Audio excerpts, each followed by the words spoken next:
This is a Ben Frank Connection presentation.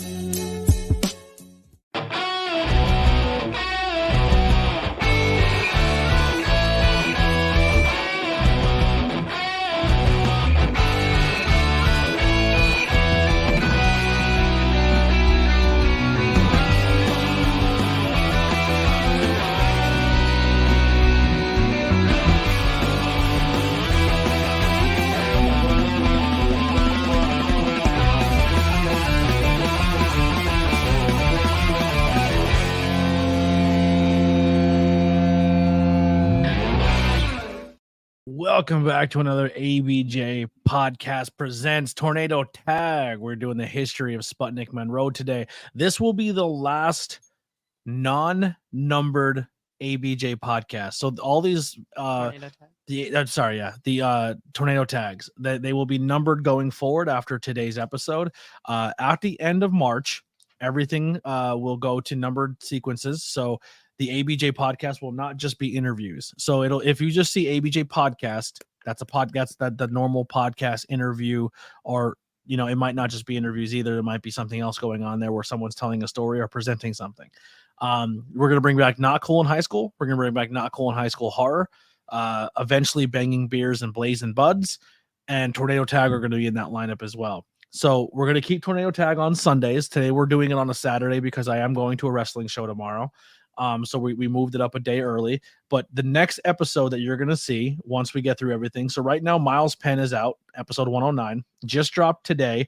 Handsome Mac 0, 110, 111 will be Frightmare.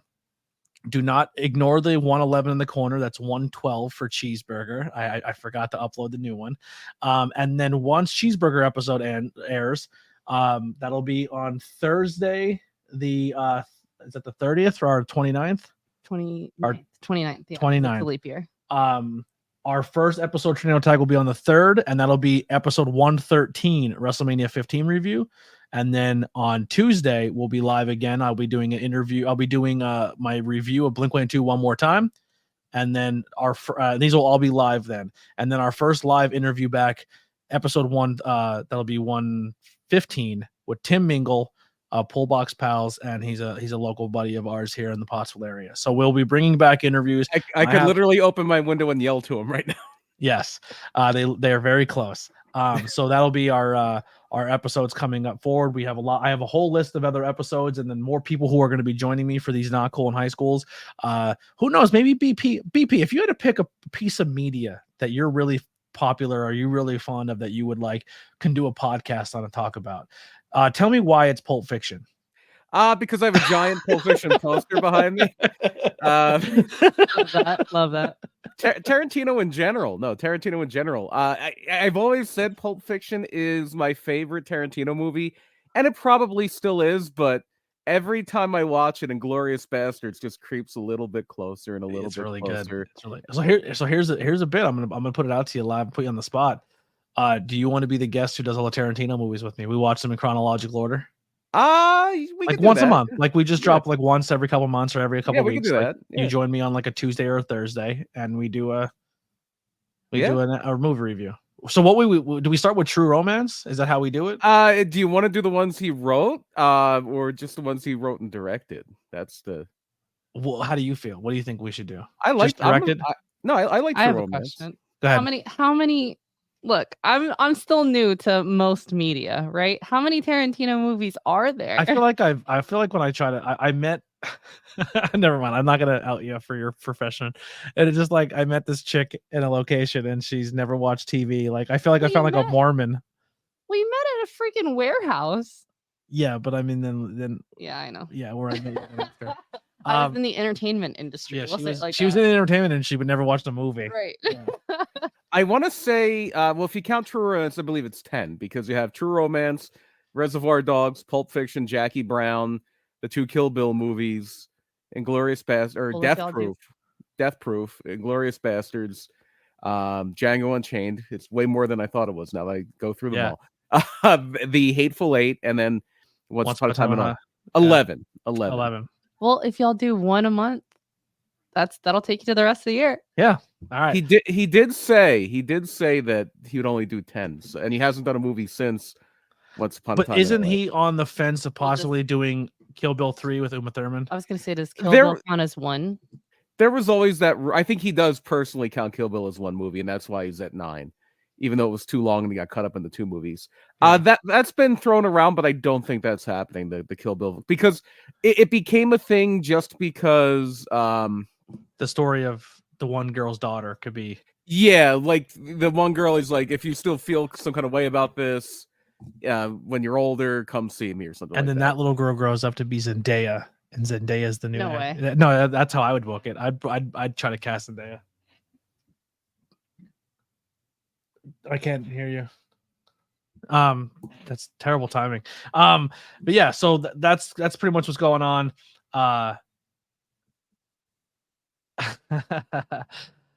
Finishing move. You're We already got it. That's hilarious. Anyway, so yeah, so we'll be doing some Pulp Fiction stuff together, but then we'll have we'll talk about this week in wrestling. You have not seen Elimination Chamber, unfortunately. No, I did Woke up not. super early and did it. I thought it was a good show. I really like the less matches, right? So I'm a fan of the idea of only having the 4 matches in one pre-show match. I thought that was really good. I thought it flowed a lot better. It depends. And one of the reasons I decided not to check it out through the day today is because I did see like it was a 4.5-hour show with like an hour and 15 minutes of actual wrestling. Yeah. It's like, oh man. Yeah. The recap is a little too, I felt like watching it maybe because we were doing the hangout and we were all chatting and having a good time. I didn't think, I don't think it was, it wasn't painful, all the recaps. But Right. now that but also how you're saying it was a 4-hour show, I think we didn't do the full recap. We didn't do the full, like we started as the pre-show match started. And I think our stream was 3 hours and 50 minutes. Okay. Yeah. Yeah. If I'm fine with shorter shows, Less matches is better for me. In mainstream wrestling and in indie wrestling, I think a shorter, tighter show, 2.5 hours is the perfect length for a show. Agreed. Yeah. It wasn't terrible. I liked the flow a lot better. I thought the matches were pretty good. I thought a lot of matches really showcased. I didn't hate it. I thought it was a good show. It sucked. It was at 5 o'clock in the morning. Well, yeah. That's how people in Australia and the UK and Ireland and all these places feel with every week. Every wrestling show. Suck it up, Buttercup. That's all I'm saying. Listen, you only can't do it for a you day. only get they one. Need to suck it up. Yeah, suck it up No. because I don't like it. Yeah. That being said, I love the UK shows because I'm all about a wrestling show being on at 1 o'clock in the afternoon. Yeah. Leon the King says he likes his shows a little bit longer. I can't do these 5-6 hour pay-per-views. Yeah, to each their own, but the AEW ones especially, where it's like 5 hours and they gotta chop 16 matches. It's like every show they do is WrestleMania 4. Yeah, it's too much. I want to try drinking out a show. That's a bold move. That's a bold move. We've been there a few times. Yes, we have. Yes, we have. All right. Well, is there anything else Drinking it. coming up that you want to talk about? Anything you want to cover? Anything that we haven't? Oh, drinking out of a shoe. Not I guess that's a thing in Shoey. Australia. It's like because they did a thing with Grayson Waller and Rhea Ripley at the press conference where they both poured beer in their shoe and then drank out of it. And I'm like, ew. No, that's a great bit if Now, it's if a brand new shoe. Yeah, and they literally took their foot out of the shoe, poured beer in it, and drank. Yeah, but I'm saying I feel like that's a shoe they just bought today. That's like but their foot was just in it.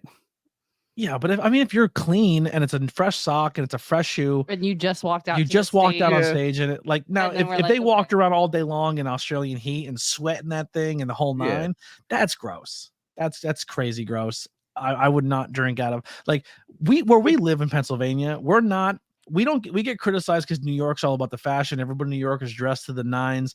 Philly PA people are a little more rugged. You know, we don't we dress how we dress. We do what we do.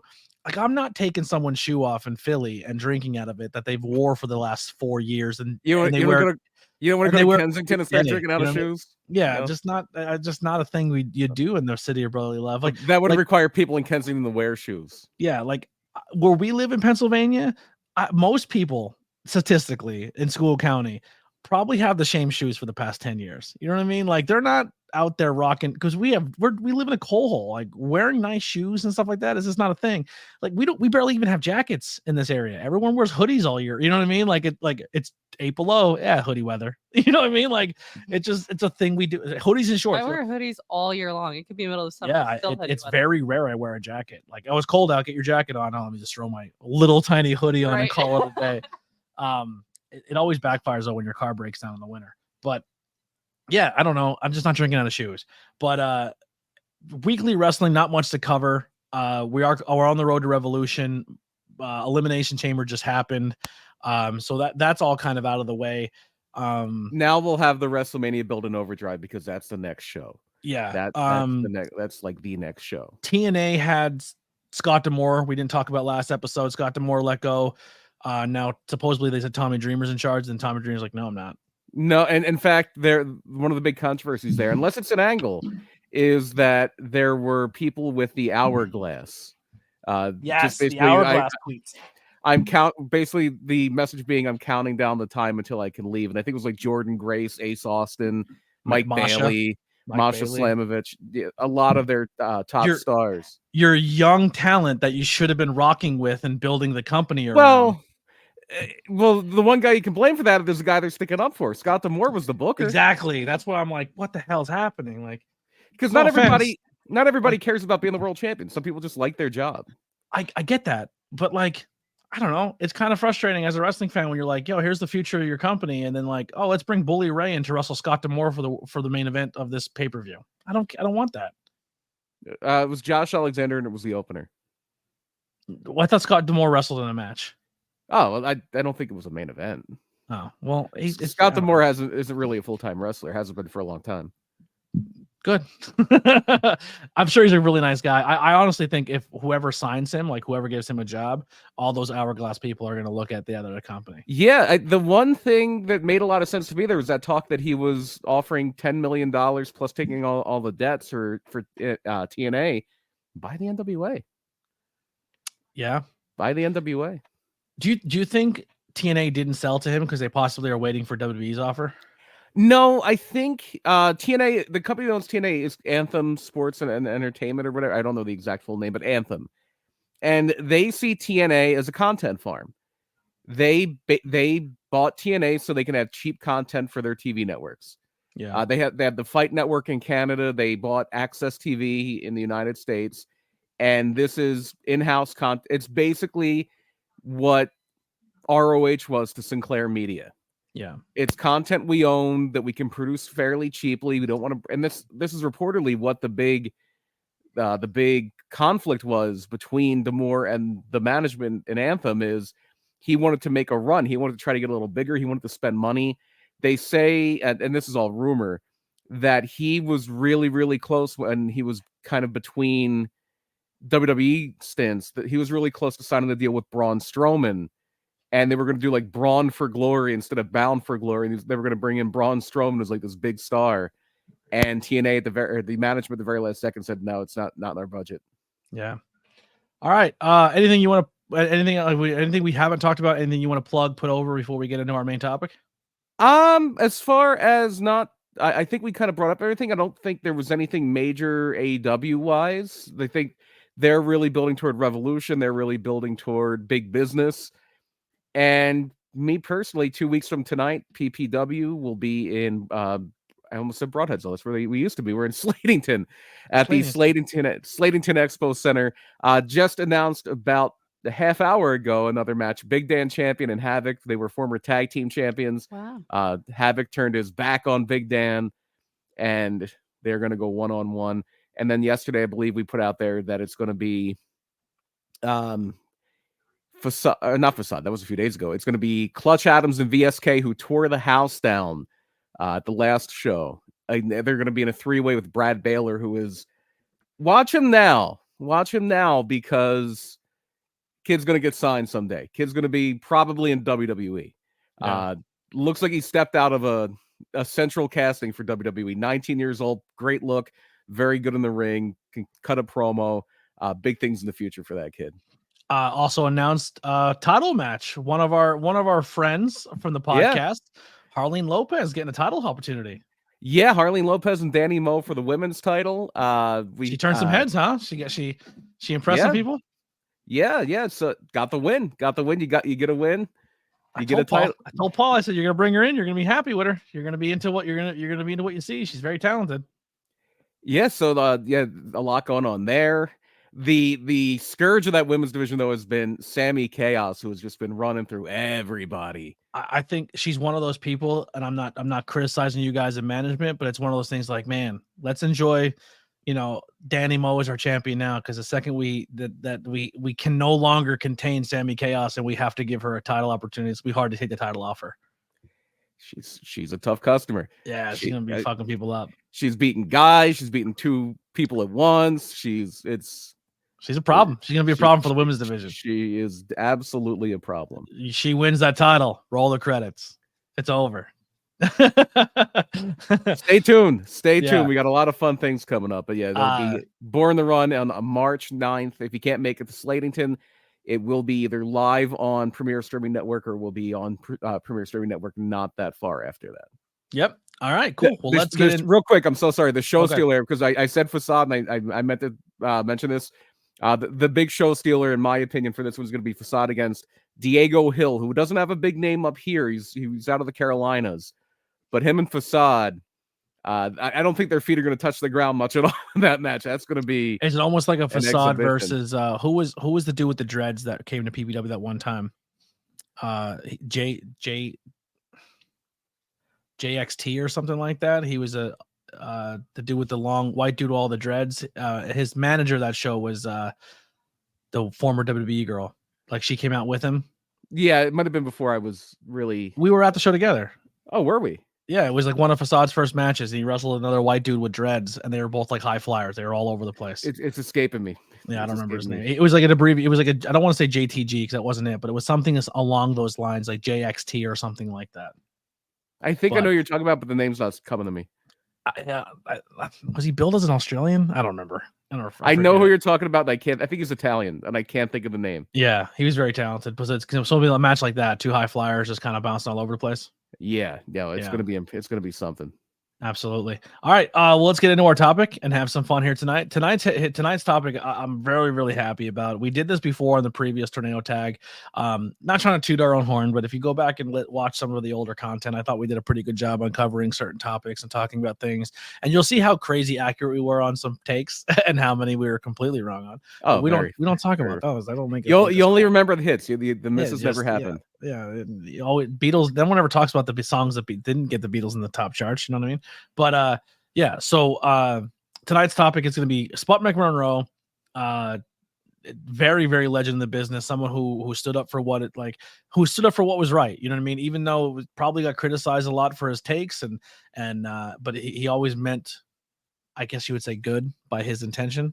Well, he I forget what he said. But somebody asked him that. He's like, do you see yourself as a do-gooder? I think somebody else was like, no, I see myself as a doer.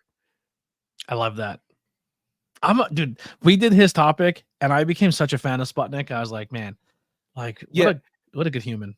I got turned on to I got wise to what Sputnik Monroe was all about by a movie that came out about 10, maybe 12, 15 years ago called Memphis Heat, which was all about the history of wrestling in Memphis. And Memphis wrestling, there's nothing quite like it. Memphis wrestling is probably the most unique and wild of the territories. It was the last of the territories. It lasted longer than any of them. And Sputnik Monroe is right there with Jackie Fargo and Jerry Lawler as one of those guys that was really one of the big stars of that place. All right, well, let's take it away. Let's get into it, BP. So even though he's synonymous with Memphis wrestling, Sputnik Monroe is from Dodge City, Kansas. So it's funny because not funny, but it's kind of ironic because a lot of Sputnik's story is very, very much rooted in the civil rights movement and in race relations in America, and specifically in Memphis. And Kansas and Memphis are both huge parts of it. Kansas is one of the big reasons we have the Civil War, bleeding Kansas. Is it going to come into the Union as a free state or a state where they allow slavery? And so Roscoe Monroe Merrick is born there on December 18th, 1928, and born not an orphan, but born with let's just say Christian Cage could have a feud with him. His father did pass away before he was born, died in the plane crash about a month before Roscoe was born. And he was really mainly raised, at least early on, by his mom's parents, his grandparents, and by one of the, like a maid / nanny, like a somebody who worked in the home who was black. So he was from a very, very early age, kind of very, very, very race cultured. Yeah, race cultured, especially for that time. Kansas is the Midwest. It's not as segregated as the South. So there was a lot of times there was that de facto segregation that kind of still exists. Okay, this is the black area, this is the white area. But in the South, you got to remember this is the 20s, 30s, 40s, 50s we're talking about, even in the early 60s, where a lot of the South is officially segregated. Like, this is whites only, this is blacks only, or blacks was the term for the time. Black people only, white people. You know only. what's insane when we talk about, like, you have today's time when people are like, and I'm not trying to make political out of this or anything like that, but people are like, oh, I don't know why people still talk about it. If you just don't talk about it, it goes away. Racism is not a real thing anymore. That ended so long ago. Your grandparent was probably around a time where segregation was still kind of a thing. Like your grandparent, great grandmother, like it's only like 2.5 people ago. You know what I mean? Like it's really not. Yeah, it's not. Especially, it's People try to make the time frame seem it's longer ago than it really was. Yeah, and especially when you're talking about the places where Sputnik Monroe worked, like Memphis and Alabama, the Gulf Coast and places like that, Mississippi. So his mother did remarry when Roscoe, he's still Roscoe at this point. He's not Sputnik name. yet. I had a dog named Roscoe. I named a dog named Roscoe. I just thought it was a badass name. So, and we'll get into how he becomes Sputnik, because that's a big part of his story. That is a moment. And as we talk about this, a lot of the people listening might think, oh, this should have been a movie. And there was talk about doing a movie on Sputnik Monroe. Like, I think it was in development at HBO, and they should probably get on that, because this will make a great story. So Sputnik's That's why I picked again for a topic. It's fantastic. Roscoe's mother remarries when he's about 4 years old to a baker, last name of Brumball. So he becomes Roscoe Monroe Brumball. And he did try his hand at getting into baking, and he did try his hand at wrestling in high school, like the amateur style wrestling. But eventually he got into pro wrestling, and this is in the early 1950s, late 1940s, early 1950s. So the wrestling business is very closed at this point. Do you know how wrestling found? Because like at that time, you have to know someone who knows somebody to like. Yeah, you either got in because you knew somebody, or you're a second generation or something like that, or you were recruited into it. If you were like a very successful wrestler, like a Vern Gagne or a Danny Hodge or somebody, they would kind of recruit them into it. But usually it was like being in the mob. You had to know somebody. You had to know a guy who knowed a guy. Mm-hmm. And another way you could get into it, this is around the time, and this is where pro wrestling kind of came from, or one of the very branches of pro wrestling came from, was the carnivals. So they would do these traveling carnivals, and they would always do a thing where there was a strong man, and if you could last 5 minutes with him, you win $100 or something like that. And usually it was either a guy who's just really strong, or a guy who was what they called a hooker, and not a sex worker, not a prostitute. A hooker was somebody who knew how to hook in a hold and mess you up really bad, and you wouldn't be able to get out of it. And shades of early, like, one of those people was William Regal at one point in time. Well, he came from the carnivals. He came from the carnivals. He was like 14 years old, wrestling grown men and hooking them. yeah. Because if you knew like a certain hold, like if you got a guy in that hold, they were done. Could you imagine going to like a carnival or a show, and they're like, "Who wants to wrestle this 14-year-old boy?" And they're like, "Don't beat his ass." Like, he smacks you. He smacks you around. So the way they would do this sometimes it would be a thing where the person they pulled out of the crowd was in on it. They were like a plant, and it was just a worked match. Or they would just pull people out, and they would do that. And if for some reason, usually the ring was set up by like a stage by a curtain, and they would say if it got a little tough for the guy who was working on the carnival side, they would try to move the guy to the curtain, and there would be a guy behind the curtain with like a lead pipe or something. He would just hit the guy in the back of the head and knock him, and say, "Oh, I punched him." Got him So real that's good. It got him that's so good you couldn't even see it. But Sputnik started challenging some of these guys and did well enough that they actually brought him in. He became in on it. So he got in through the carnivals, and eventually he becomes a wrestler on promoted shows. Like the NWA in the late 40s is in its infancy. Like the NWA as it existed into the 90s was starting to come together. I think it came together in like 47, 48. And so he starts working there. He was wrestling as Pretty Boy Roke was one of his names. A lot of times he was Rock Monroe, which I guess was supposed to sound a little bit like rock and roll, Rock Monroe. Mm-hmm. And he would come out with like a guitar and things like that. And he was always looking for a way to get publicity. He was always looking for something new he could do. He had an eye for getting eyes on him. And that's something that's very important about the story of Sputnik Monroe, is he knew how to draw attention to himself. In fact, there was one part where he got hit in the head with a chair in a match, and this is legend has it, because it's wrestling. Wrestlers are liars and thieves and con men. So he gets hit in the head with a chair, and he's bleeding all over the place. And he said that when the hair around the wound grew back, it grew back white. So he almost looked like a skunk from the front. He had dark hair with a big shock of white in the middle, which he probably died. I mean, 100%. Yeah, he didn't. He bleached it. He peroxided it. Yeah. Doesn't peroxide bleach your hair sometimes? Controversially, but in his time, I'm sure that yes, that's what was used.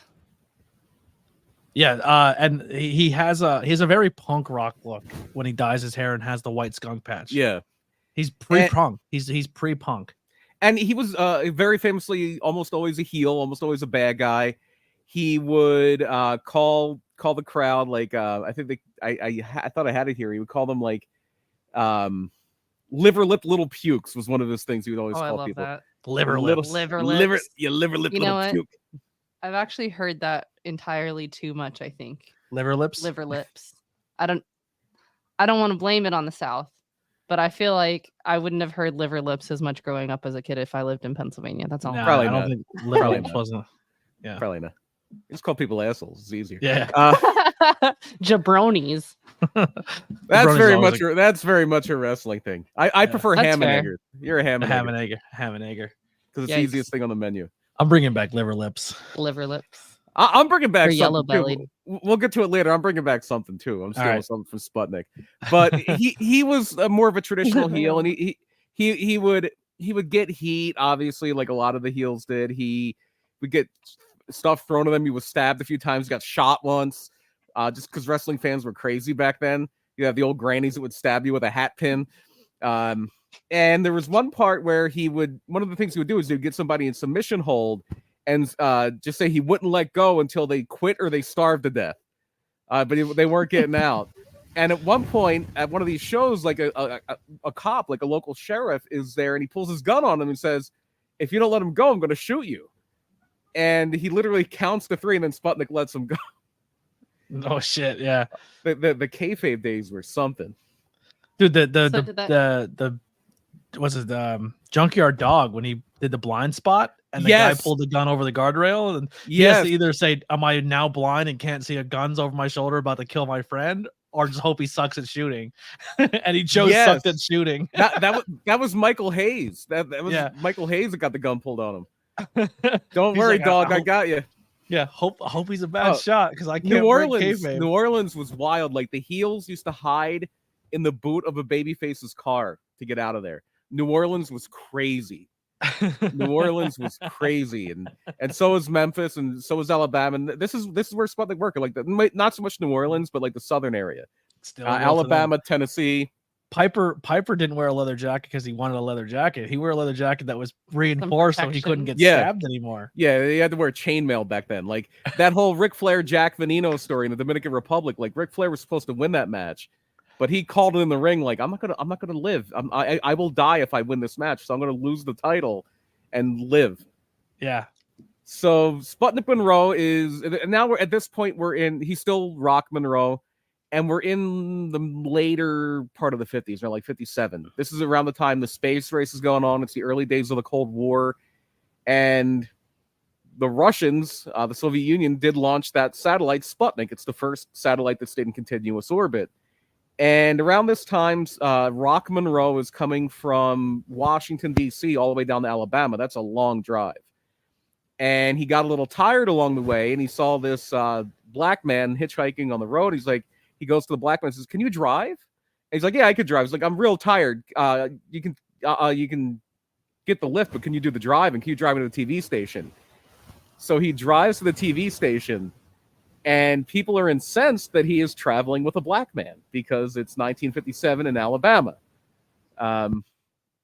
So he is getting so much heat just outside, and he knows this is something. So he goes to the guy he picked up. He's like, "You're coming with me. Yeah, we'll go out and party after, but you're coming with me." So he goes out in front of the crowd in this TV studio. This is in the days of wrestling in TV studios, which was a thing until the 80s. I wish we could still. I mean, technically, it's still kind of. It's going to be done kind of this Sunday. It's not a TV studio, but closed circuit wrestling, and you film it. Yeah, and stuff. The closest thing to it recently was NWA Power. Yeah, Power. But Lucha Underground, that would be considered close. Like but not like this. Not like usually studio wrestling was for one thing live. Yeah.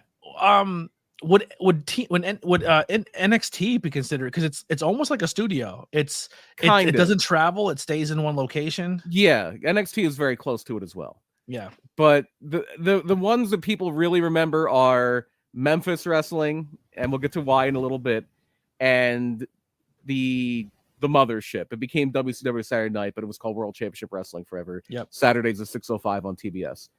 So it literally is usually at the TV studio, like WMC in Memphis was the big one, at least later on. So Rock Monroe has this match, and he has an interview before the match or after the match, I'm not sure which, but he brings out the black man he came to the studio with and talks about how this is his friend, and he kisses the man on the cheek. So not only is it a man kissing another man on the cheek, but it's a white man kissing a black man on the cheek. And people are flipping out in Alabama. And they said there was this one old lady who was just yelling something lover at him. Yes. We'll leave it at that. And she was so loud and so... Is your other mic turned on? I don't believe so. Yeah, just in case, mute it, because it sounds like something's banging off the other mic that you're not using. Like it seems like something's rubbing up against it. I'm getting like a rubbing up against the mic noise. Oh, okay. Did it stop? Yeah. Okay, I think because this chair rocks. I think it was moving too much. Okay. So the woman is shouting so much at Rock Monroe that the security guard is like, "You have to calm down. You can't use that language or I'll have to throw you out of here." And she's like, "You're nothing but a no good Sputnik." Because the worst thing she could think of is like, you're a commie or this, you're a Sputnik. And love it. It is like the light bulb goes off over Rock Monroe's head. And from there until the end of his career, he was Sputnik Monroe. Love it. And he really kind of came into his own as a character. And this is the thing I'm going to take from him. He would keep calling himself a diamond ring and Cadillac man. He's like, "I'm a diamond ring and Cadillac man." Now is he doing the diamond ring Cadillac thing before Flair at this point? Or yeah, oh yeah, Ric Flair is a child at this point. Yeah, Ric Flair's a teenager. Ric Flair, this is like 1957. Ric Flair didn't get into pro wrestling until like 1976. Okay. Yeah, Ric Flair. One of the things I see with still in Sputnik Minnesota. Sputnik was a very old, like an elderly man when he did, like I see was doing stuff with Cornette. Like, and Cornette was like, he came in as like a special enforcer because people were cheating and stuff. Yeah. All right. So he's now when he's doing this, we'll talk about what he's going to do. I don't want to bury the lead. Go ahead. So yeah, but this is he basically, it's almost what you would associate with like a 50s, 60s, 70s pimp. He wore like the fashionable hat, a loud suit. He had a diamond tipped cane. He had a lot of jewelry. And yeah, he would talk about how he was the diamond ring and Cadillac man, 235 pounds of twisted steel and sex appeal with a body women love and men fear. He had the whole rap down. I love that. I love this I love guy. that so much. He had the whole rap down. So then he winds up going to Memphis. And this is pre the Jarrett's running. Now, Memphis. is he talking? When I say this, I'm not saying it's insensitively. I'm talking in 1950s, 60s terms. Is he talking and acting jive? Like he's pretty much he's the man of the people, but not the people that people like. Right? Yeah, that's where he's going with this. That's where he's going with this. So he goes to Memphis, and he lives in East Memphis, which is historically a predominantly black neighborhood, and he would train out in public. He would walk around and do everything. And he quickly became the biggest heel in Memphis by far. And, and this is where what Sputnik Monroe is really known for really comes into play. So Sputnik Monroe is a local celebrity, especially in his little area of Memphis. And he's literally the man of the people. Like, and this is the time that segregation happens. Like legally, like there's places only white people can go, only black people can go. And he would go on Beale Street, which is now this huge, like Beale Street is probably the number one, besides Graceland, the number one tourist attraction in Memphis. It's where all the clubs are, all like the jazz places, all the, like everything. It's one of the few places in the United States that has laws where you can carry an open container. It's the hub of Memphis nightlife. And back then, it was exclusively black. Like the clubs in, and I'm going to use the term they used. And they use it for like baseball leagues. They called them Negro cafes. Mm-hmm. That's literally what they were called back in the day. But they were like bars, things like that.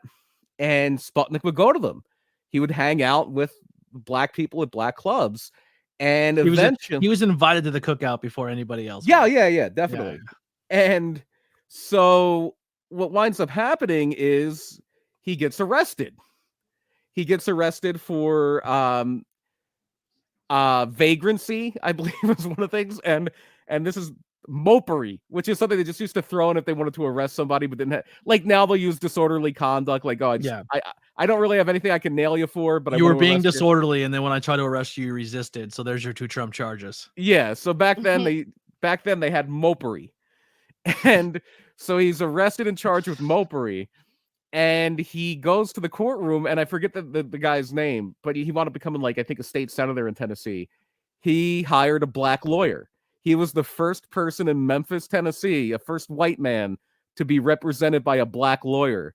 Bro, that's taking kayfabe real far. No, I think he genuinely, I don't think he's playing a character when he thinks that they should be integration. I think that's his genuine thoughts. But yeah, like any good wrestler, he's taking the real thing and turning it up to 11. Yeah, absolutely. That's what I meant by it. I don't think he I don't think he was disingenuous with his character or his message, but I feel he was ahead of the curve of saying my message is also going to be I'm a bad guy, but some of the best bad guys are their message is hated, but it's justified.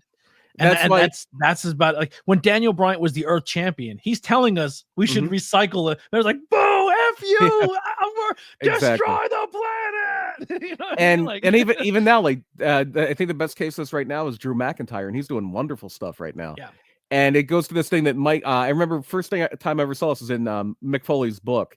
He talked about Michael Hayes saying this. He's like, every great heel has to, no matter what dastardly things they do, no matter what horrible things they do, every great heel in their heart should believe that they're right. Yeah. Kind of going back to before, like if you want to tie pop culture, we were kind of talking off camera in one of the streams about Marvel movies. And the reason why this movie responds so well to me is because you look at the villain of the movie and you're like, they're doing bad things, but it's kind of justified. And you kind of like Magneto. Magneto's a great villain because it's like, no, you don't accept me, I will force you to accept me. Yeah.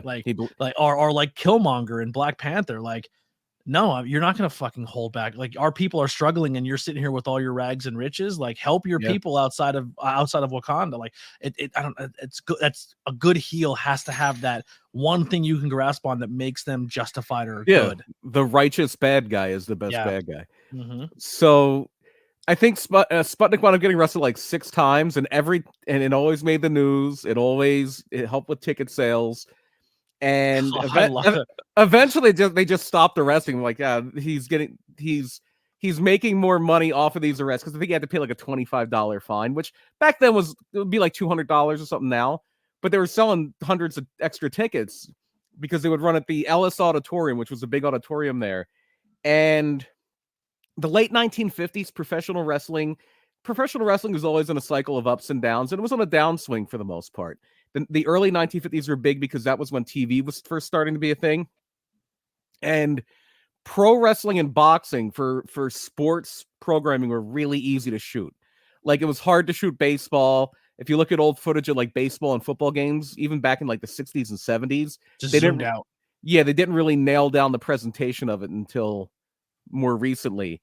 But wrestling, as long as you put lights over the ring and like, even if it was just the hard cam, that ring fits perfectly in a camera shot. Like, Yep. Wrestling is a made for TV sport, art form, whatever you want to call it.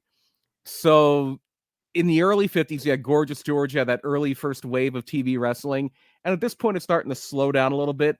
It was always pretty big in Memphis.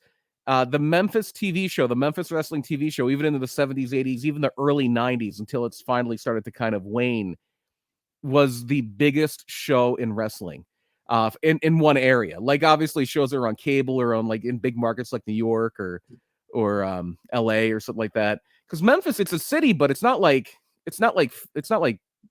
30 million. It's not like New York or Chicago or something like that. It's like 400,000 people, 300,000 people. It's a small big city, basically. Mhm. It's maybe twice or three times the size of like an Allentown. Yeah. We're not talking about a giant metropolis.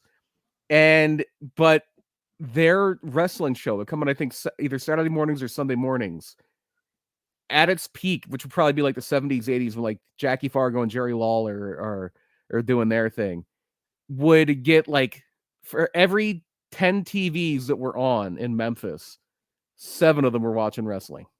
I love that. They did Super Bowl numbers every week for Memphis wrestling. And at this point, when Sputnik's kind of on the upswing, it's doing okay, but it's not doing great. But what they wound up happening with Sputnik, and his counterpart was Billy Wicks, and Billy Wicks was the white meat babyface. Yeah, Lance Russell and Dave Brown were they were the big ones for like the 70s, 80s. Lance Russell, one of the greatest announcers, commentators there ever was. He's a guy that he should be talked about with Jim Ross, with Gordon Soley. He's that good. Lance Russell. Where can you watch Memphis? That's not on the network, right? No. Is that on the other, like the one that Jarrett owns, Jeff Jarrett, like that classic wrestling network or whatever? I don't think so. I think you could. You used to be able to find some of the stuff from the 80s on Amazon Prime, and I think it might actually be public domain. I think you can find some of it on YouTube. But you should. If I can go ahead. mind for a second, when he got arrested and he decided to have the representation that he did, what was the outcome of that? Did he end up going to jail? Like, what ended up happening there? He would pay a fine. I think it was a finable offense, but they wouldn't have jail time for it. I just didn't know if it was like because of the representation that he chose, like did they come up with like a harsher punishment or something like that because of the time frame that it was? I think essentially what happened is that they had every time they would revolt against him and arrest him, essentially they were making the movement stronger, and it got to the point where it's like, we're actually causing more opposite. We're doing opposite of what we're trying to do. Like, we're trying to get him to stop being a white dude to hang out with black guys, and now all this attention is here. Almost like they don't want people to be together, and they need to keep us segregated and keep the poor away from the rich and the black away from the white, because if we all join together, we realize who the bigger enemy is. And so eventually I don't think it was a jailable offense. It was just a finable offense, and he would just pay the fines. He was getting so much free publicity and making so much money, he would just pay the fines. Right. And the promoters at the time, which were Roy Welch and Buddy Fuller and George Goulas or Nick Goulas, they would probably slip him some of the money for the fines too, because they knew it was advertising. So what finally happens is he's not done. He's going to take this to another level. The territory is heating up. There's this big baby face, Billy Wicks, who's they say he was Elvis's favorite wrestler. You would think Elvis would be more of a Sputnik guy, but Elvis loved Billy Wicks, was just like blue collar, white meat baby face. You know, I'm a hard working man, and so what Sputnik winds up doing is the big arena there in Memphis where they do their shows. The Mid-South Coliseum wasn't around yet, which was the big one later. But they had the Ellis Auditorium, which was like a 10,000 seater. And that's where they would do a lot of their big shows every week. Memphis was a weekly territory. They ran, at least later on, once a week. And the Ellis Auditorium, you had the lower level, which was white only, and then the crow's nest is what they called it, which is like a Jim Crow allegory. And they also say because crows are black. And the black only seating was in the upper level. Paid the same price, but if you were black, you had to sit up top. If you were white, you got to sit on the bottom. Same price. Separate but equal. It was with the whole idea besides segregation, but it was rarely equal. So now realistically, you're like, the back of the bus is way cooler, right? And you want to kind of be in the balcony, you know what I mean? Like, I want to have the high ground. You know what I'm saying? But you want to have the choice, though. You want to have the choice. People of color to be somewhere, and then we're like, it's kind of fucking cool. We gave them, you know what I mean? Like, yeah. Because here's what happened.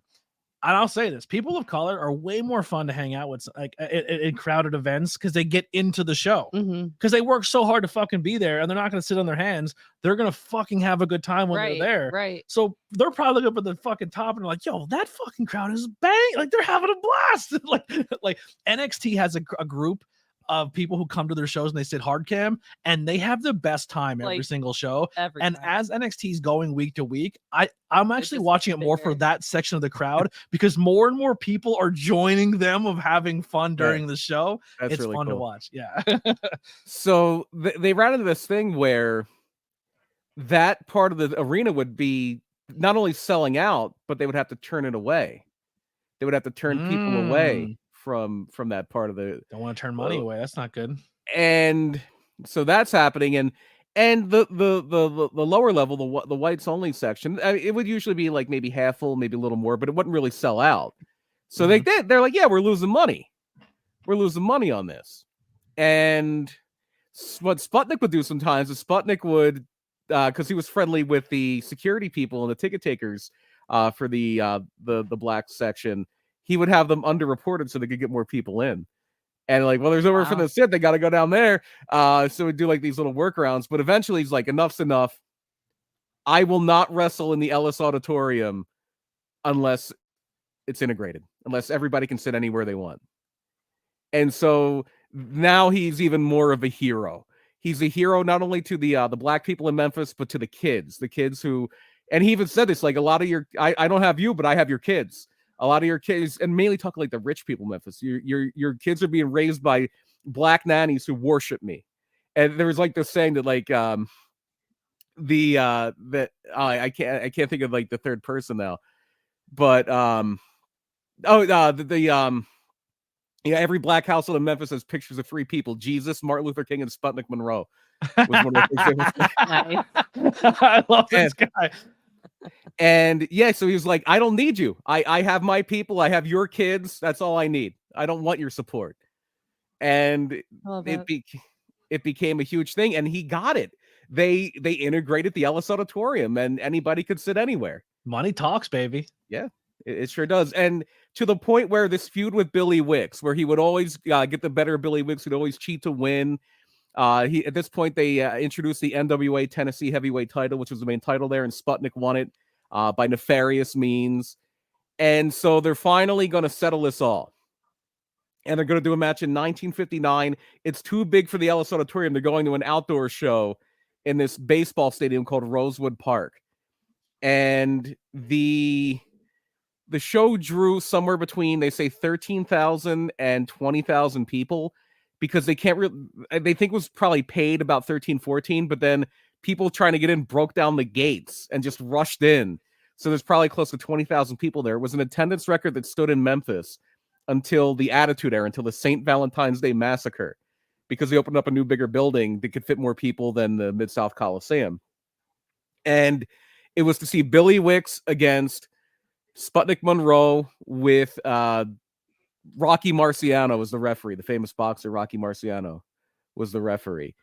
And I think it wound up being a DQ, like Billy Wicks won by DQ, and it was like for $500 and a new car or something. That was like one of the things, because they'd always do gimmicks like that. Like Sputnik would wrestle bears. Back then, people would wrestle bears. They had like these bears that were trained to quote unquote wrestle. Sputnik wrestled Jersey Joe Walcott, another famous boxer. And one of the things he tried to do to keep his name in the public is there's this TV show, and I forget the name of the actor, but there's a TV show, Bat Masterson. Bat Masterson was like a cowboy show, and he was from Dodge City, which is where Sputnik was from. So Sputnik had this idea because they were doing like this rodeo festival in Memphis. He's like, I'm going to get to this rodeo festival. I'm going to get up on that stage and I'm going to punch the guy who plays Bat Masterson right in the face. just for publicity. And wait, so the guy wasn't in on it? No, not at all. No. So like, my final will be paid. He winds up not getting to the guy, but he goes, there's this other cowboy he gets into this confrontation with, and he is like basically him and this cowboy guy get into a fight, and the guy gets the better of Sputnik. But Sputnik said like, oh yeah, he sucker punched me, and then I slipped in cow manure, and he pipped me again, and he had all these excuses. Like, I dare that cowboy to come to the Ellis Auditorium. I'll face him in the ring. And they actually found the guy who beat up Sputnik, and he was like, "No, I'm going to go there, and they're going to kill me. This is a setup. They're going to literally kill me when I come through the door."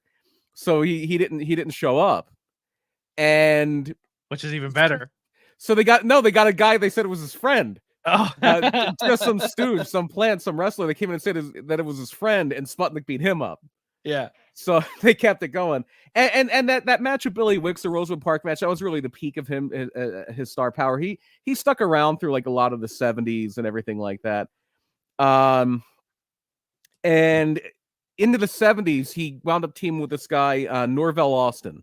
Norvell Austin was primarily in Memphis. He was actually part of the original Midnight Express, but he was a black wrestler.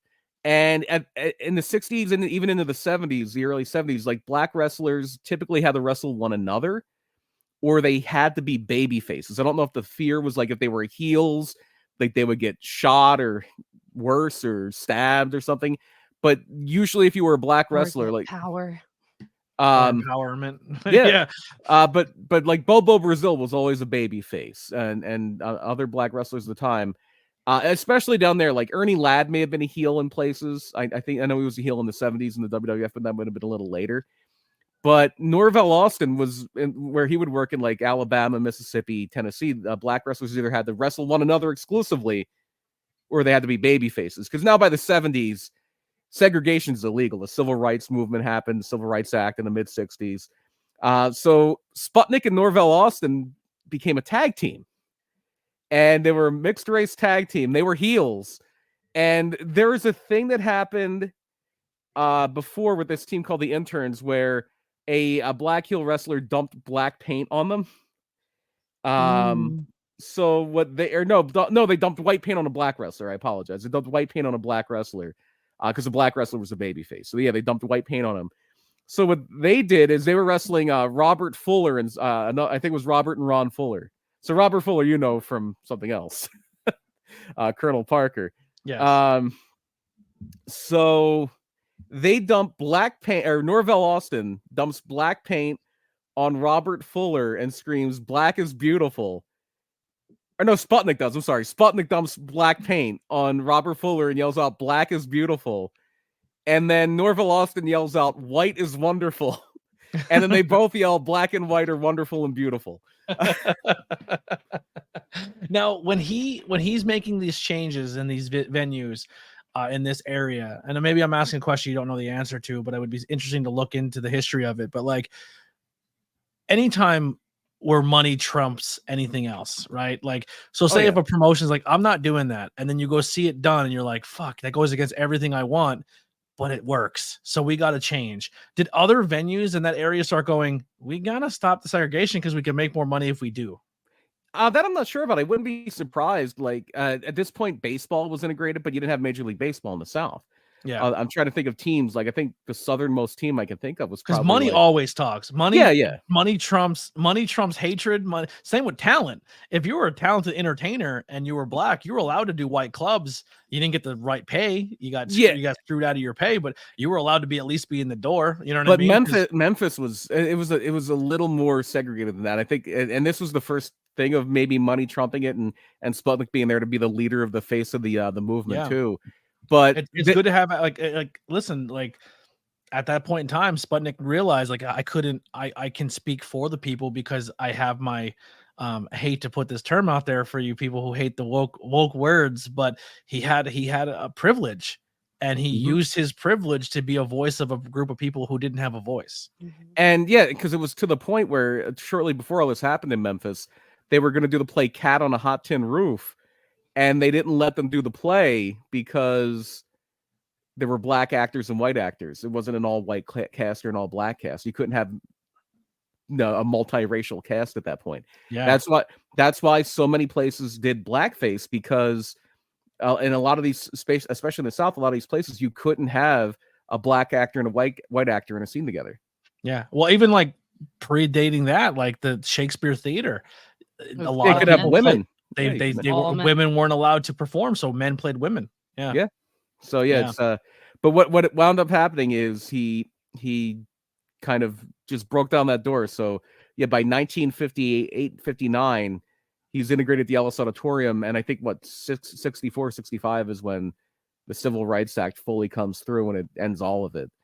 But yeah, so That's a bold fucking move to do. Like you have to realize too, when you chase your dream and you want to be something that's going to make you a lot of money, some people say, I'm never going to buck the system because if I fuck up and I stand for something I may want, it can cost me my livelihood. Like I want to be here and I want to be a part of this, but I don't like what's happening here. And if you're the voice to say, this is fucked up and it needs to change, a lot of people don't want the change. You know They the get rid of the downside. person who wants the change to happen, whether it's good or it's bad, yeah. because you don't want to be someone's making waves when they shouldn't be making waves.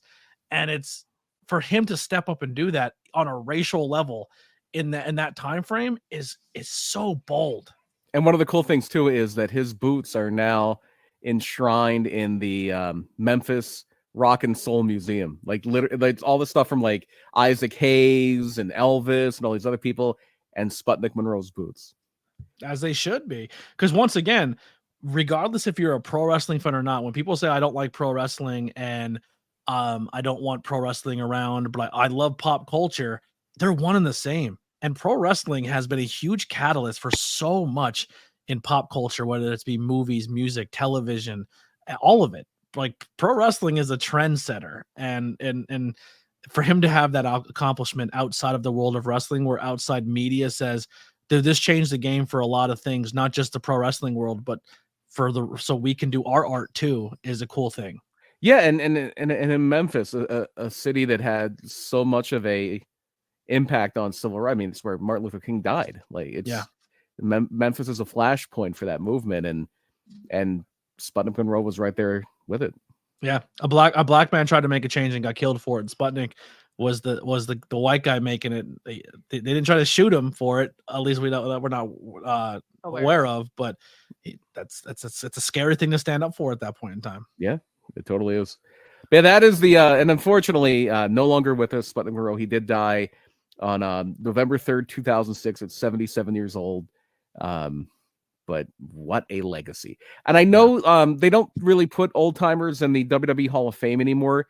They have that, I think they call it like the legacy wing of the WWE Hall of Fame, and he was put into that in 2018. And he was given the NWA's Humanitarian Award in 2012.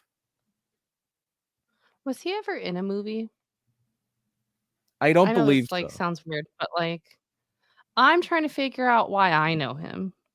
Like, I know I've heard his name, but I also know I've seen his face, but I don't know where I would have seen his face because, like, it's So there's someone on Redbubble who made a Sputnik Monroe shirt, like a generic Sputnik Monroe shirt, and it looks like a Russian star and like Russian font.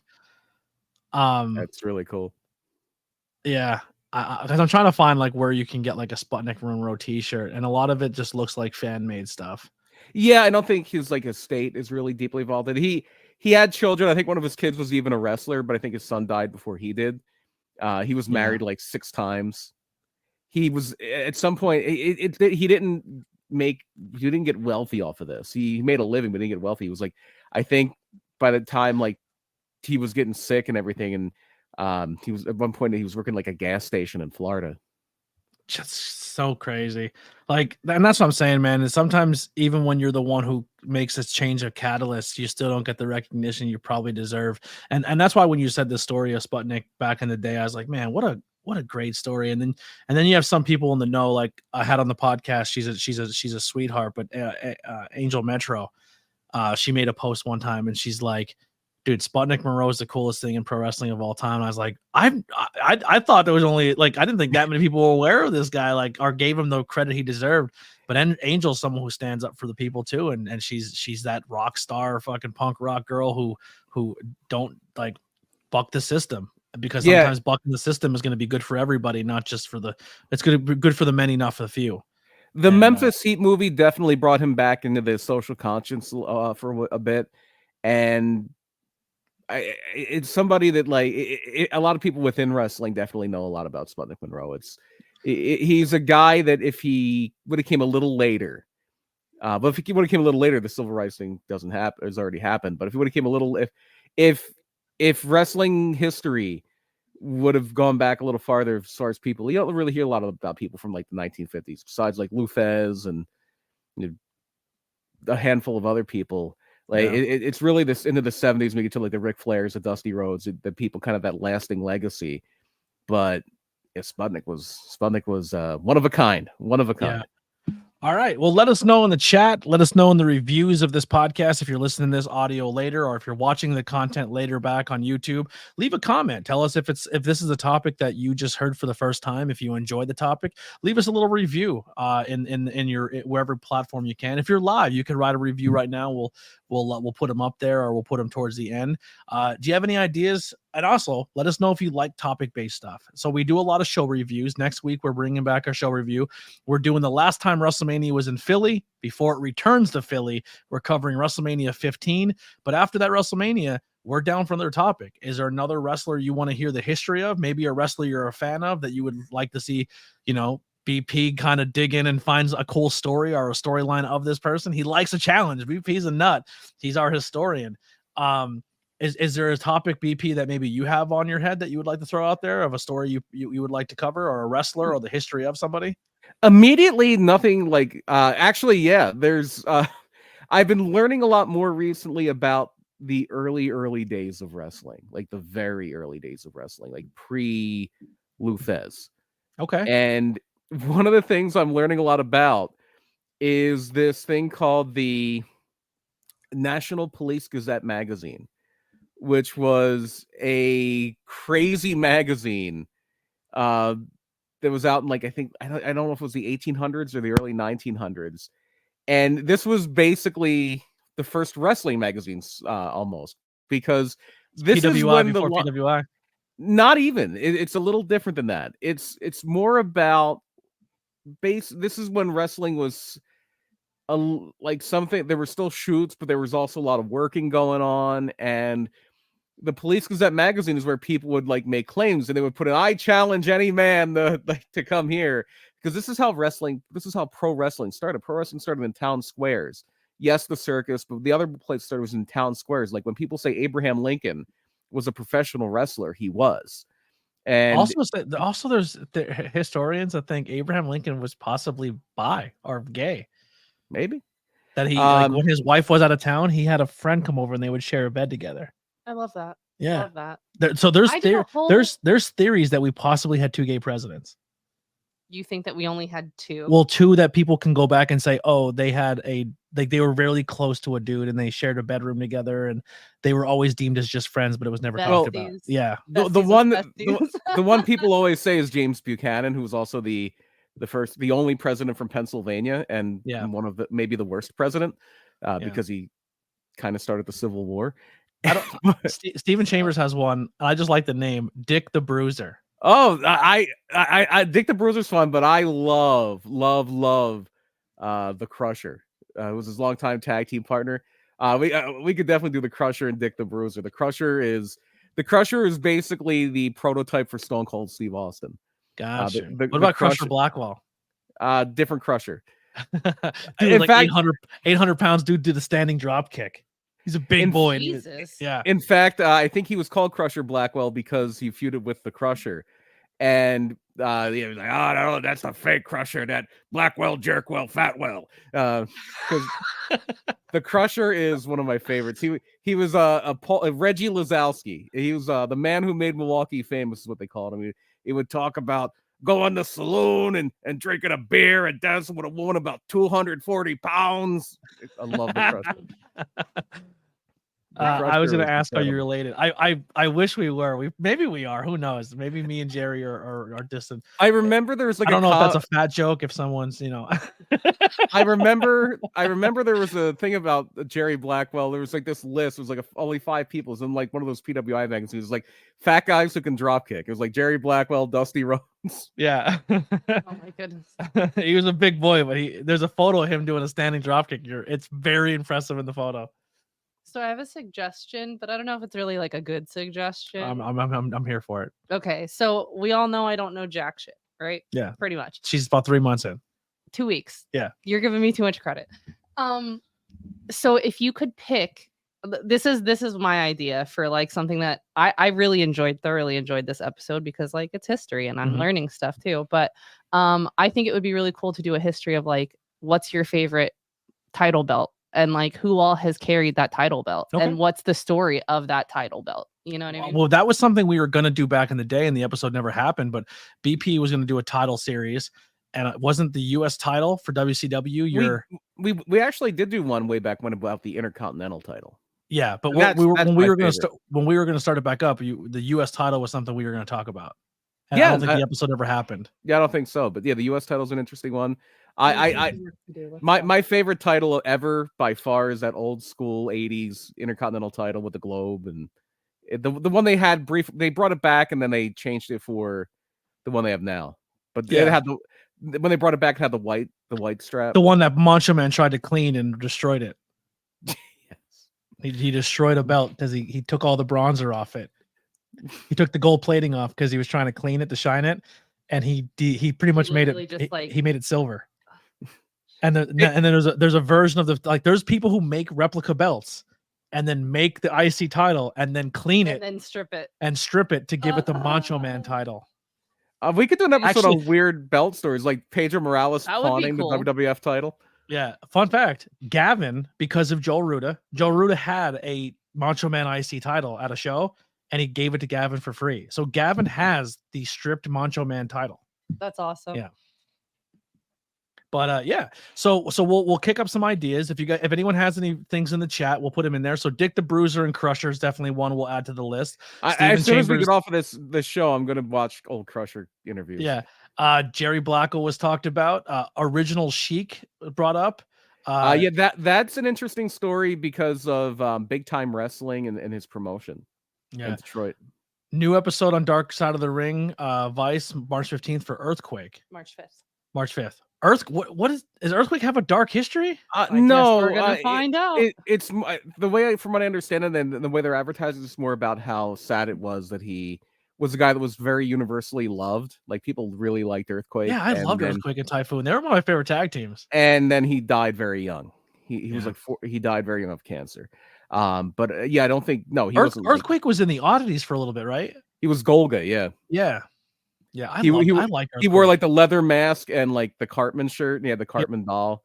And what was he in WCW? Avalanche. Well, he was Avalanche, and then wasn't he a shark? He was the Shark, and it's funny. Because it's not funny, but he like the Rock. It's kind of funny. No, he wore a shark mask. Oh no, he didn't wear a mask. He had like paint.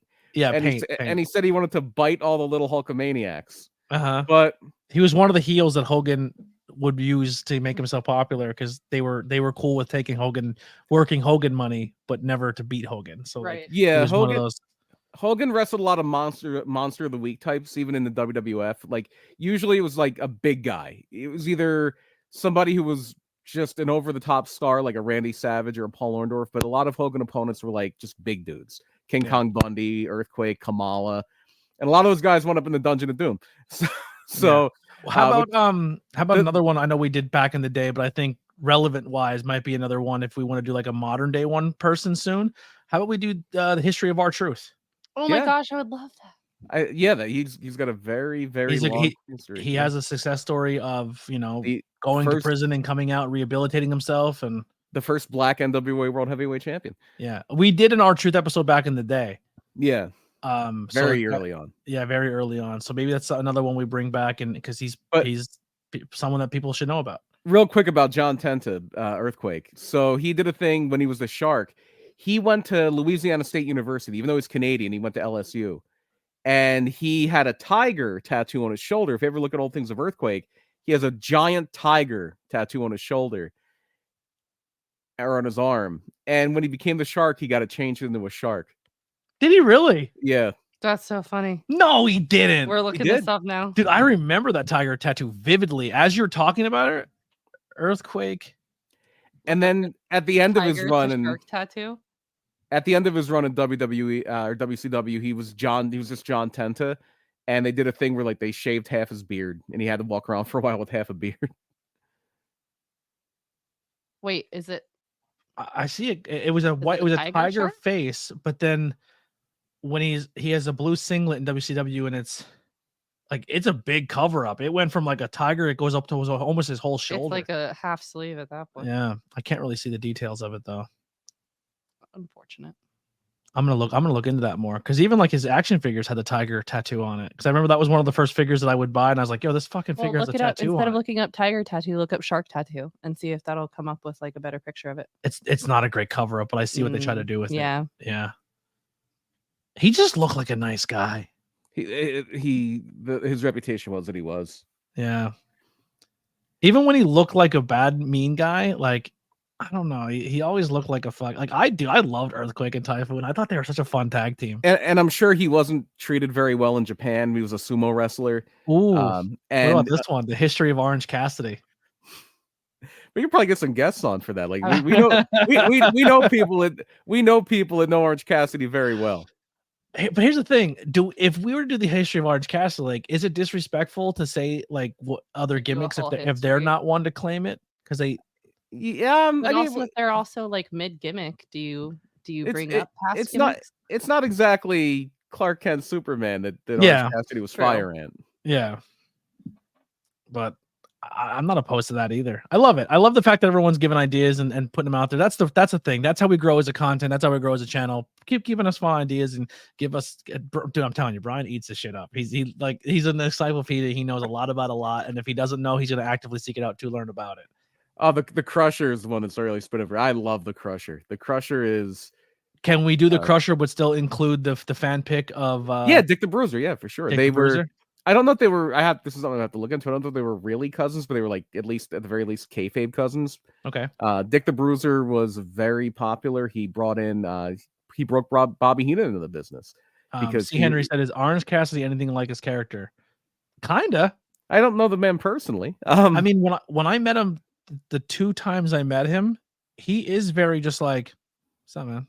Like he's not an excitable person. He's kind of just laid back. Yeah, he like his he's just that. He's very whatever. Like, I don't know. I mean, I don't know him on a personal level like that, but even like his friends say, he's very, very like he just energy is like stays kind of. I'm present, but I don't need to be in your face. Yeah, even when he's out and he's not Orange Cassidy and people come up to him, he's kind of like, all right, cool, go away. Like, I'm just having a beer. Like, you know what I mean? Like, take the real guy, turn it up to 11.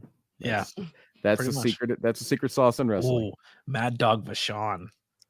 Maurice the Mad Dog Vachon. Yeah, dude, that fucking Territories episode with him in it, where he's trying to jump out of a moving plane. What? Wrestlers are crazy, bro. We're gonna watch this as soon as we get off. We're gonna put that episode on. A lot of AWA picks here. A lot of the Vern Gagne picks. Yeah, we love it. Thank you guys so much. That's going to do it for us. We will be back next Sunday with WrestleMania 15. So make sure you go watch do your homework. Go watch WrestleMania 15. Speaking of Vachon, why is Luna in that picture? I don't even think she's on the show. I don't know. It looks like Oddity's Luna too. because she has the wand. Yeah. Oddities yeah. are kind of at the tail end. Yeah, 99, they're probably still around. Yeah, Henry wants to know which Vashon lost his leg. Mad Dog. Mad Dog. Mad Dog lost Who's his the leg. one? Who's the one we met? Was that Mad Dog, I don't believe we met. or was it Butcher Vashon? What we met? We met Luna's dad. We met a Vashon. Luna's dad was at. Oh, I that thought it was Luna's adoptive father is Paul Vashon, Butcher Vashon. Yeah, we met him at Hamburg. Oh yeah, he was there. Yeah, Mad Dog Vashon is dead. Yeah, we met someone that was tied to Luna, and he was at the Hamburg Field. You also have met a few times Luna's ex-husband. That is very true too. Yes. Gangrel. But yeah, so yeah, Mad Dog was the one where there was a Shawn Michaels Diesel match where Diesel rips off his fake leg and tries to hit Shawn with it. Did you see the new Diesel action figure? I did not. Oh, it's Diesel with like the short black perm, like when it's not full long yet with the glasses. Oh no! It's like Diesel. Yeah, it's Bodyguard. I need that figure. I have to get it because that figure goes behind Shawn. Like that's the two cool dudes in Attitude Diesel. Like, I fucking need it. I want to get a Luna figure. I want to get a Sherry figure. I want a Diesel. I got to get a Sid but the people who worked. I want to collect like the people who've been around Shawn for, you know what I mean? But they made Bodyguard Diesel, which is, I love it. It's such a good looking figure too. I think in that line it's Bodyguard Diesel, it's Kevin Nash Diesel where he has the black hat on and like the black t-shirt and he has the mic promo. So his first night on Nitro probably. Yeah, they have a pink Rey Mysterio and say pink Diesel. I don't think that was a thing. No, not pink Diesel. Pink Rey Mysterio. It's the new line. I love it. There's an Instagram account called Fig Heel. If you go check out Fig Heel, they show all the new figures every time they drop. Yeah, it's Monday Night War. Kevin Nash. It's Monday Night War Triple H with the red Triple H in the middle and the black pants. It's Diesel with the short hair. Actually, no, it's fake Diesel. Is that fake Diesel or is that? It's fake Diesel. It's a fake Diesel toy. It's Kane. It's Kane as Diesel. It's the Kane Diesel. Okay. I thought it was Bodyguard Diesel. It's not. It's Kane as Diesel. I still want it. I still want it. Are they doing the fake Razor too? I don't see a fake Razor toy, but that's 100% fake Diesel action figure. Have they ever done a fake Kane action figure? Because fake Kane wasn't around forever. Yep, that is definitely it's Kane fake Diesel. Yeah, it's Kane Diesel. And then it's a pink Rey Mysterio Jr.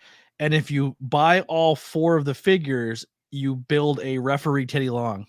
Oh, there you go. Yeah, that's really funny. I love that. So it's funny. I always wanted a Mean Gene Okerlund figure, but the only way you can get a Mean Gene Okerlund figure, you have to buy the entire set to put it together. A Mean Gene. They never made a Mean Gene by itself. Yeah, and not as a Jax. Oh no! I had to buy all of them to put together, and then you own a. Yeah, I had the old LJN Mean Gene, the dog toy Mean Gene. Yes, yeah. But all right, well, that'll do it before we go on another 45-minute rant talking wrestling and nonsense. Thank you all so goddamn much. You guys are the best. We cannot wait to see you guys again for Tornado Tag. Check out other content. Like I said, it already just dropped, but Mad Max Zero's out. On Tuesday, Frightmare will drop, and then on Thursday, Cheeseburger will drop. Monday, we have 5 questions with ABJ, Rembrandt. And then the following Monday will be Officer Ronnie Moses. Rembrandt 2 belts now. What else does he have? Nice. He has the U.S. title, and the No Limits title is back. Wow, you guys got it back. He will be defending both titles against Andy Header on March 9th. Ooh, so Andy can be Andy 2 belts. He could be, yeah. Wow, look at that. That's what Kai just sent in the chat there. Is that a real figure or is that a custom? Sometimes people make custom figures. But yeah, that'll yeah, go check that out. A huge thank you to PPW for letting me film there to get those 3-5 questions. More hopefully coming tomorrow when we wrap up at the Cheeseburger School. But like I said, links below for t-shirts, merchandise if you want to go grab it. We do have Tornado Tag t-shirts on the shop if you want to grab the Tornado Tag merch. It's there. And like I said, new episodes coming soon, and we'll be back for episode 113, WrestleMania 15. That's going to do it for us. We'll see you next time. Here's some music by the Converse Kid. We're out of here.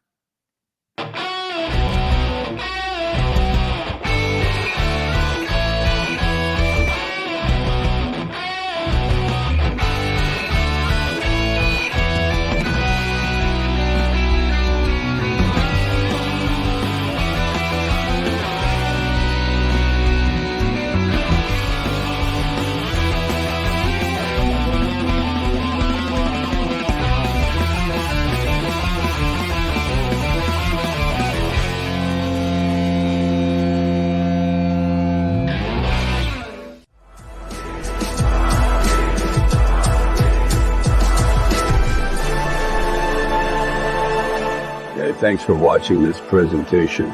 Like, share, and subscribe for more.